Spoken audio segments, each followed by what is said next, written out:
Youth Akali Dal के आगू विक्की मिडू खेड़ा का गोलियां मार के कतल कर दिता गया। इस वेले सब तो वड्डी अपडेट तुहाडे नाल सांझी कर रहे रोजाना स्पोक्समैन तुसीं वेख रहे हो। यूथ अकाली दल के आगू विक्की मिडू खेड़ा का गोलियां मार के कतल कर दिता गया। अनपछाते नौजवानों के वलों दिन दिहाड़े गोलियां चलाईयां गईयां ने, ताबड़तोड़ फायरिंग की गई है।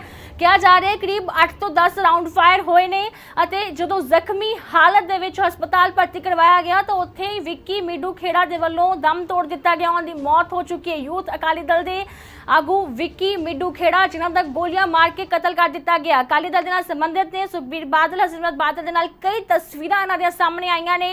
पीयू दे विच काफ़ी सरगर्म मन्ने जांदे ने, यूनीवर्सिटी दे विच ते SOI दे विच भी काफ़ी सरगर्म ते एक चंगा ना जिहड़ा सी विक्की मिडू खेड़ा दा, काफ़ी उत्थे चंगी पहचान बनी हुई सी विक्की मिडू खेड़ा दी। ते भी कहा जा रहा है कि विक्की मिडू खेड़ा जिहड़ा है उसदे अनपछाते नौजवानों ने पूरी प्लैनिंग दे नाल गोलियां मार के कतल किया है। पूरी रेकी की हुई सी, पूरी प्लैनिंग दे नाल जिहड़ा नौजवान आए सी जिन्हां दे वल्लों गोलियां मार के कतल की वारदात नूं जिहड़ा अंजाम दिता गया। सो मोहाली दे विच अज मटौर दे विच वड्डी वारदात जिहड़ी सामने आई है। दिन दिहाड़े अनपछाते नौजवानों के वल्लों कहा गया कि 4 हमलावर सी जिन्हां ने यूथ अकाली दल के प्रधान विक्की मिडू खेड़ा का गोलियां मार के कतल किया है। विक्की मिडू खेड़ा अकाली नेता अजय मिडू खेड़ा का छोटा भरा है। अकाली दल के जिहड़ा नेता ने अजय मिडू खेड़ा उन्हां दा छोटा भरा है। अजय मिडू खेड़ा के छोटे भरा विक्की मिडू खेड़ा का जिहड़ा गोलियां मार के कतल कर दिता गया है। कहा जाता है कि प्रॉपर्टी का कोई काम करते सी ते हो सकता है कि कोई लैन देन नूं लैके किस नाल कोई रंजिश होवेगी या कोई विवाद होया होवेगा ते उसे कारण ही इस जो कतल की वारदात है उसनूं अंजाम दिता गया। विक्की सवेरे ही प्रॉपर्टी डीलर के कोल आया सी ते उत्थे ही जो प्लैनिंग करके बैठे हुए हमलावर सी उन्हां दे वल्लों ताबड़तोड़ गोलियां चला दित्तियां गईयां ने। हालांकि कहंदे कि विक्की ने बचन दे लई आधा किलोमीटर तक विक्की भज्जिया भी सी पर हमलावर उसके पिछे ही भजते रहे क्योंकि पूरी प्लैनिंग के नाल वो वारदात नूं अंजाम देण लई आए सी ते वो पिछे पिछे भजते रहे ने, गोलियां चलाते रहे ने। कम्यूनिटी सेंटर सैक्टर 71 के गेट के बाहर जिहड़ा है गोलियां मार के कतल कर दिता गया। हुण तक की जांच विच सामने आया है कि विक्की मिडू खेड़ा अपनी फॉर्च्यूनर गड्डी दे विच आया सी ते ओहदे कोल खुद कोल भी अपनी लाइसेंसी पिस्तौल सी पर हमलावरां ने उसनूं पिस्तौल चुकन दा मौका ही नहीं दिता। मौके ते SSP Satinder Singh, DSP SSP SP Mataur थाने की पुलिस जिहड़ी है मौके ते पहुंच चुकी है। पुलिस ने विक्की मिडू खेड़ा की लाश नूं पोस्टमार्टम लई हस्पताल भेज दिता है ते उसकी गड्डी नूं जिहड़ा अपने कब्जे विच लैके जांच भी जिहड़ी है शुरू कर दित्ती है। पुलिस मटौर एरिया दे कोल लगे जिहड़े CCTV कैमरे ने उन्हां दी फुटेज भी चैक कर रही है क्योंकि CCTV फुटेज दे विच पूरी कतल की वारदात जिहड़ी कैद हुई है। सो वो वारदात नूं CCTV कैमरे की फुटेज है वो भी खंगाली जा रही है ते जल्द वो CCTV फुटेज भी तुहाडे नाल सांझी करांगे। पर फिलहाल वड्डी अपडेट दे रहा है कि यूथ अकाली दल के आगू विक्की मिडू खेड़ा का गोलियां मार के कतल कर दिता गया है। कम्यूनिटी सेंटर सैक्टर 71 के गेट के बाहर गोलियां मारियां गईयां ने। आधा किलोमीटर तक अपनी जान बचाने लई भज्जिया भी सी विक्की मिडू खेड़ा पर हमलावर जिहड़े उहदे पिछे पिछे भजते रहे ते कई गोलियां जिहड़ियां उस उत्ते चलाईयां गईयां। अपनी पिस्तौल चुकन तक का भी मौका हमलावरां ने नहीं दिता। सो पुलिस दे वल्लों हुण जांच की जा रही है। SSP मोहाली दे वल्लों इस पूरे मामले की जांच की जा रही है। SSP दे बयान सुनते हैं कि की सी पूरा मामला, कौन से वो हमलावर जिन्हां दे वल्लों यूथ अकाली दल के आगू विक्की मिडू खेड़ा का कतल किया गया है। मैं हले सिर्फ इन्ना ही दस सकदा कि 4 आदमी टोटल आए थे जी, I-20 वाइट कलर की और विक्की मिडू खेड़ा इनू गोलियां मारियां और अनफॉर्चुनेटली एक्सपायर हो गया। बाकी असीं सारी तफ्तीश कर रहे हैं कि ये पिछे की है कि नहीं, कौन बंदे थे वो चल रहे हैं। CCTV हले मैं वही दस रहा कि असीं सारा कर रहे हैं क्योंकि घंटा पहलों की ही सारी गल है। सारा वेरीफाई करके जो प्रोग्रेस होगी तो असीं तुहानूं रिपोर्ट करांगे। सर हले पता लग्या भी इत्थे की करन आया सीगा कि क्योंकि इत्थे रहिंदा तां कतर दे विच सानूं इन्ना पता भी इत्थे की करन दुकान इत्थे जिन्ना कि इन्होंने दस्सिया कि शायद कोई प्रॉपर्टी वगैरह अपना ये सेल परचेज के कुछ उस मकसद नहीं आया सीगा उस चीज़ मैं कोई हले के बारे कुछ नहीं तुहानूं दस सकूँगा और जिदा केस की प्रोग्रेस होगी कोई भी चीज़ असीं जब तक नतीजे ते नहीं पहुँचे तब तक मैं सर किन्ने राउंड फायरिंग हुई है हुण तक दी राउंड तकरीबन जो उत्थे हॉस्पिटल तो मैं होके आया उत्थे तकरीबन 8 तो 9 राउंड लगे। सर विक्की खेड़ा कल्ले ही सीगा एक्चुअली हले उत्थे ਚੱਲ ਹੀ ਰਿਹਾ ਸੀ, ਡਾਕਟਰ ਸਾਰੇ ਅੰਦਰ ਸੀਗੇ, ਸਾਰੀ ਚੀਜ਼ਾਂ ਸੀ। ਸਰ ਵਿੱਕੀ ਖੇੜਾ ਇਕੱਲੇ ਹੀ ਸੀਗਾ ਕੋਈ ਨਾਲ ਹੋਰ ਵੀ ਸੀ? ਇਕੱਲੇ ਠੀਕ ਹੈ, ਥੈਂਕ ਯੂ ਸਰ। ਮੈਂ ਹਲੇ ਸਿਰਫ ਇੰਨਾ ਹੀ ਦੱਸ ਸਕਦਾ ਕਿ 4 ਆਦਮੀ ਟੋਟਲ ਆਏ ਸੀਗੇ ਜੀ I-20 ਵਾਈਟ ਕਲਰ ਦੀ ਔਰ ਵਿੱਕੀ ਮਿੱਡੂ ਖੜਾ ਇਹਨੂੰ ਗੋਲੀਆਂ ਮਾਰੀਆਂ ਔਰ ਅਨਫੋਰਚੂਨਟਲੀ ਐਕਸਪਾਇਰ ਹੋ ਗਿਆ।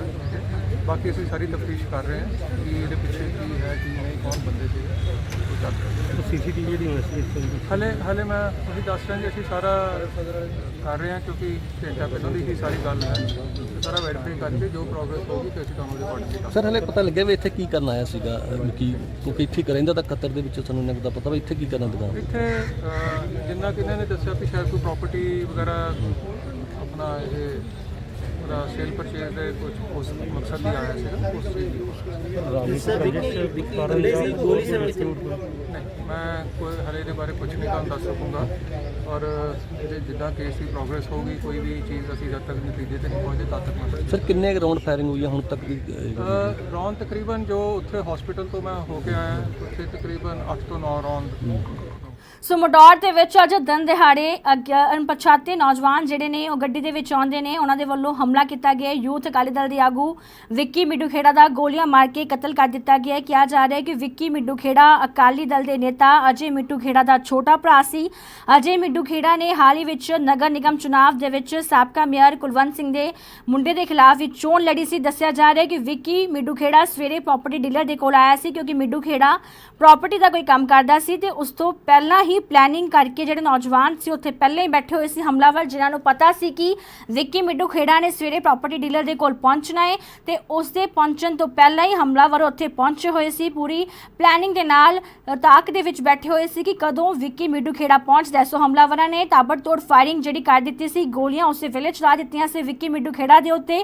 ਹਾਲਾਂਕਿ ਕਿਹਾ ਇਹ ਵੀ ਜਾ ਰਿਹਾ ਕਿ ਵਿੱਕੀ ਨੇ ਆਪਣੀ ਜਾਨ ਬਚਾਉਣ ਦੇ ਲਈ ਅੱਧਾ ਕਿਲੋਮੀਟਰ ਤੱਕ ਉਹ ਭੱਜਿਆ ਵੀ ਸੀ, ਪਰ ਹਮਲਾਵਰ ਉਸ ਦੇ ਪਿੱਛੇ ਭੱਜਦੇ ਰਹੇ ਅਤੇ ਕਮਿਊਨਿਟੀ ਸੈਂਟਰ ਸੈਕਟਰ 71 ਦੇ ਦਰਵਾਜ਼ੇ ਦੇ ਬਾਹਰ ਉਸ ਦਾ ਗੋਲੀਆਂ ਮਾਰ ਕੇ ਕਤਲ ਕਰ ਦਿੱਤਾ ਗਿਆ। ਹੁਣ ਤੱਕ ਦੀ ਜਾਂਚ ਵਿੱਚ ਇਹ ਸਾਹਮਣੇ ਆ ਰਿਹਾ ਹੈ ਕਿਉਂਕਿ ਸੀਸੀਟੀਵੀ ਫੁਟੇਜ ਵੀ ਖੰਗਾਲੀ ਜਾ ਰਹੀ ਹੈ। ਪੁਲਿਸ ਸੀਸੀਟੀਵੀ ਫੁਟੇਜ ਖੰਗਾਲ ਰਹੀ ਹੈ। ਜਲਦ ਸੀਸੀਟੀਵੀ ਫੁਟੇਜ ਵੀ ਸਾਡੇ ਕੋਲ ਪਹੁੰਚੇਗੀ, ਅਸੀਂ ਤੁਹਾਡੇ ਨਾਲ ਉਹ ਵੀ ਸਾਂਝੀ ਕਰਾਂਗੇ ਜਿਸ ਵਿੱਚ ਪੂਰੇ ਕਤਲ ਦੀ ਵਾਰਦਾਤ ਜਿਹੜੀ ਹੈ ਉਹ ਕੈਦ ਹੋ ਚੁੱਕੀ ਹੈ। ਇਹ ਉਸ ਦੌਰਾਨ ਕਿਹਾ ਜਾ ਰਿਹਾ ਪੁਲਿਸ ਵੱਲੋਂ ਕਿ ਭੱਜਣ ਦੀ ਪੂਰੀ ਕੋਸ਼ਿਸ਼ ਕੀਤੀ ਸੀ। ਵਿੱਕੀ ਮਿੱਡੂ ਖੇੜਾ ਨੇ ਆਪਣੀ ਜਾਨ ਬਚਾਉਣ ਦੇ ਲਈ ਅੱਧਾ ਕਿਲੋਮੀਟਰ ਤੱਕ ਭੱਜਿਆ ਵੀ ਸੀ, ਪਰ ਹਮਲਾਵਰ ਜੋ ਪੂਰੀ ਪਲੈਨਿੰਗ ਦੇ ਨਾਲ ਆਏ ਸੀ, ਜੋ ਅੱਜ ਕਤਲ ਕਰਨ ਦੀ ਸੋਚ ਕੇ ਆਏ ਸੀ, ਉਹ ਪਹਿਲਾਂ ਹੀ ਉੱਥੇ ਬੈਠੇ ਹੋਏ ਸੀ। ਉਹਨਾਂ ਨੇ ਮੌਕਾ ਵੀ ਨਹੀਂ ਦਿੱਤਾ ਵਿੱਕੀ ਨੂੰ ਆਪਣੀ ਪਿਸਤੌਲ ਕੱਢਣ ਦਾ। ਕਿਹਾ ਜਾ ਰਿਹਾ ਹੈ ਕਿ ਵਿੱਕੀ ਮਿੱਡੂ ਖੇੜਾ ਦੇ ਕੋਲ ਆਪਣੀ ਲਾਇਸੈਂਸੀ ਰਿਵਾਲਵਰ ਵੀ ਹੈ, ਪਰ ਜਦੋਂ ਤੱਕ ਉਹ ਆਪਣੀ ਲਾਇਸੈਂਸੀ ਰਿਵਾਲਵਰ ਕੱਢਦਾ ਉਸ ਤੋਂ ਪਹਿਲਾਂ ਹੀ ਹਮਲਾਵਰਾਂ ਦੇ ਵੱਲੋਂ ਉਸ ਤੇ ਗੋਲੀਆਂ ਚਲਾ ਦਿੱਤੀਆਂ ਗਈਆਂ ਸੀ। ਵਿੱਕੀ ਨੂੰ ਮੌਕਾ ਨਹੀਂ ਮਿਲਿਆ ਕਿ ਉਹ ਆਪਣੀ ਪਿਸਤੌਲ ਕੱਢ ਕੇ ਜੋ ਜਵਾਬੀ ਫਾਇਰਿੰਗ ਕਰ ਸਕੇ ਜਾਂ ਫਿਰ ਆਪਣਾ ਬਚਾਵ ਕਰ ਸਕੇ, ਕਿਉਂਕਿ ਉਸ ਨੂੰ ਮੌਕਾ ਨਹੀਂ ਦਿੱਤਾ ਗਿਆ ਆਪਣੀ ਪਿਸਤੌਲ ਕੱਢਣ ਦਾ। ਹਮਲਾਵਰ ਜਿਹੜੇ ਸੀ ਕਰੀਬ 5 ਤੋਂ 6 ਨੌਜਵਾਨ ਕਹੇ ਜਾ ਰਹੇ ਨੇ ਜੋ ਆਏ ਸੀ ਹਮਲਾ ਕਰਨ ਦੇ ਵਾਸਤੇ, ਕਤਲ ਕਰਨ ਦੇ ਲਈ। ਉਹਨਾਂ ਦੇ ਵੱਲੋਂ ਫਾਇਰਿੰਗ ਤਾਬੜਤੋੜ ਫਾਇਰਿੰਗ ਕੀਤੀ ਗਈ ਹੈ। ਕਰੀਬ 8-10 ਰਾਉਂਡ ਫਾਇਰ ਜਿਹੜੇ ਕੀਤੇ ਗਏ ਸੀ। ਜਦੋਂ ਵਿੱਕੀ ਭੱਜ ਕੇ ਆਪਣੀ ਜਾਨ ਬਚਾਉਣ ਦੀ ਕੋਸ਼ਿਸ਼ ਕਰ ਰਿਹਾ ਸੀ ਉਸ ਦੌਰਾਨ ਵੀ ਹਮਲਾਵਰਾਂ ਨੇ ਪਿੱਛੋਂ ਜਦੋਂ ਫਾਇਰਿੰਗ ਕੀਤੀ ਤਾਂ ਵਿੱਕੀ ਦੇ ਗੋਲੀਆਂ ਲੱਗੀਆਂ। ਉਸ ਨੂੰ ਜ਼ਖਮੀ ਹਾਲਤ ਦੇ ਵਿੱਚ ਹਸਪਤਾਲ ਭਰਤੀ ਕਰਵਾਇਆ ਗਿਆ ਸੀ। ਪਹਿਲੇ ਜਦੋਂ ਅਪਡੇਸ਼ਨ ਆ ਰਹੀ ਸੀ ਤਾਂ ਇਹ ਸਾਹਮਣੇ ਆ ਰਿਹਾ ਸੀ ਕਿ ਵਿੱਕੀ ਦੇ ਗੋਲੀਆਂ ਲੱਗੀਆਂ ਹੋਈਆਂ ਨੇ, ਉਹ ਕਾਫੀ ਜ਼ਖਮੀ ਹਾਲਤ ਦੇ ਵਿੱਚ ਹਸਪਤਾਲ ਭਰਤੀ ਹੈ। ਪਰ ਹੁਣ ਜੋ ਤੁਹਾਡੇ ਨਾਲ ਤਾਜ਼ਾ ਅਪਡੇਟ ਜੋ ਸਾਨੂੰ ਹੁਣ ਤੱਕ ਮਿਲੀ ਹੈ ਕਿ ਵਿੱਕੀ ਮਿੱਡੂ ਖੇੜਾ ਦਾ ਜਿਹੜੀ ਹੈ ਮੌਤ ਹੋ ਚੁੱਕੀ ਹੈ। ਜ਼ਖਮੀ ਹਾਲਤ ਉਸ ਨੂੰ ਹਸਪਤਾਲ ਭਰਤੀ ਕਰਵਾਇਆ ਗਿਆ ਸੀ, ਪਰ ਹੁਣ ਉਸਨੇ ਦਮ ਤੋੜ ਦਿੱਤਾ, ਉਸਦੀ ਮੌਤ ਹੋ ਚੁੱਕੀ ਹੈ, ਉਸਦਾ ਕਤਲ ਕਰ ਦਿੱਤਾ ਗਿਆ। ਯੂਥ ਅਕਾਲੀ ਦਲ ਦੇ ਆਗੂ ਸੀ ਵਿੱਕੀ ਮਿੱਡੂ ਖੇੜਾ, ਇੱਕ ਚੰਗਾ ਨਾਂ ਰੱਖਦੇ ਸੀ, ਨੌਜਵਾਨਾਂ ਦੇ ਵਿੱਚ ਬਹੁਤ ਚੰਗੀ ਪਛਾਣ ਸੀ। SOI ਦੇ ਵਿੱਚ ਵੀ ਤੇ ਪੰਜਾਬ ਯੂਨੀਵਰਸਿਟੀ ਦੇ ਵਿੱਚ ਵੀ ਇੱਕ ਚੰਗਾ ਨਾਂ, ਚੰਗੀ ਪਛਾਣ ਰੱਖਦਾ ਸੀ ਵਿੱਕੀ ਮਿੱਡੂ ਖੇੜਾ, ਜਿਸ ਦਾ ਅੱਜ ਗੋਲੀਆਂ ਮਾਰ ਕੇ ਕਤਲ ਕੀਤਾ ਗਿਆ। ਹਾਲਾਂਕਿ ਪੁਲਿਸ ਜੋ ਮੁੱਢਲੀ ਜਾਂਚ ਹੈ ਉਸ 'ਚ ਫਿਲਹਾਲ ਇਹੀ ਸਾਹਮਣੇ ਆ ਰਿਹਾ ਕਿਉਂਕਿ ਵਿੱਕੀ ਮਿੱਡੂ ਖੇੜਾ ਪ੍ਰਾਪਰਟੀ ਦਾ ਕੰਮ ਕਰਦਾ ਸੀ, ਇਸ ਕਰਕੇ ਸ਼ੱਕ ਇਹ ਜਤਾਇਆ ਜਾ ਰਿਹਾ ਹੈ ਕਿ ਹੋ ਸਕਦਾ ਹੈ ਕੋਈ ਜ਼ਮੀਨ ਦੇ ਲੈਣ ਦੇਣ ਨੂੰ ਲੈ ਕੇ, ਕਿਸੇ ਪ੍ਰਾਪਰਟੀ ਦੇ ਵਿਵਾਦ ਨੂੰ ਲੈ ਕੇ ਹੀ ਇਹ ਕਤਲ ਕੀਤਾ ਗਿਆ ਹੋ ਸਕਦਾ ਹੈ। ਪਰ ਫਿਲਹਾਲ ਜੋ ਅਸਲ ਕਾਰਨ ਹੈ ਕਤਲ ਦਾ ਹਾਲੇ ਤੱਕ ਨਹੀਂ ਸਾਹਮਣੇ ਆਇਆ, ਪਰ ਕਿਹਾ ਇਹ ਜਾ ਰਿਹਾ ਪੁਲਿਸ ਦੇ ਵੱਲੋਂ ਵੀ ਇਹੀ ਅੰਦਾਜ਼ਾ ਜਿਹੜਾ ਹੈ ਲਗਾਇਆ ਜਾ ਰਿਹਾ ਹੈ ਫਿਲਹਾਲ ਕਿ ਕੋਈ ਜੋ ਰੰਜਿਸ਼ ਹੈ ਉਹ ਹੋ ਸਕਦੀ ਹੈ। ਉਸੇ ਰੰਜਿਸ਼ ਦੇ ਚੱਲਦਿਆਂ ਹੋਇਆਂ ਇਸ ਕਤਲ ਦੀ ਵਾਰਦਾਤ ਨੂੰ ਜਿਹੜਾ ਅੰਜਾਮ ਦਿੱਤਾ ਗਿਆ। ਸੋ ਫਿਲਹਾਲ ਪੁਲਿਸ ਨੇ ਵਿੱਕੀ ਮਿੱਡੂ ਖੇੜਾ ਦੀ ਲਾਸ਼ ਨੂੰ ਪੋਸਟਮਾਰਟਮ ਲਈ ਹਸਪਤਾਲ ਭੇਜ ਦਿੱਤਾ ਹੈ ਤੇ ਜਾਂਚ ਜਿਹੜੀ ਹੈ ਉਹ ਸ਼ੁਰੂ ਕਰ ਦਿੱਤੀ ਹੈ।